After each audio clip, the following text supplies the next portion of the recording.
Once you've finished sharpening, you'll want to test the shears. For this, you will use fabric, paper towel, or latex rubber material, depending on how the shears are used. Industrial shears and fabric shears should be tested on 2 to 4 layers of double knit fabric. A well-honed pair of shears can cut 4, 8, 16, and even 32 layers of fabric. Pinkers and embroidery shears are tested on 1 or 2 layers. Barber shears should be tested on a paper towel. Fold a sheet of paper towel in half, then test the cut. Shears should cut cleanly with no ragged edges.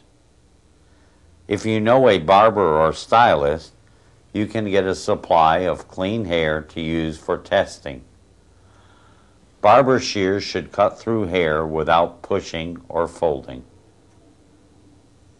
Surgical shears should be tested on latex rubber fabric. Again, the cut should be clean with no snags or pulls. Never test for sharpness with the edge of your finger. A blade that can cut through 32 layers of fabric can easily cut through your skin.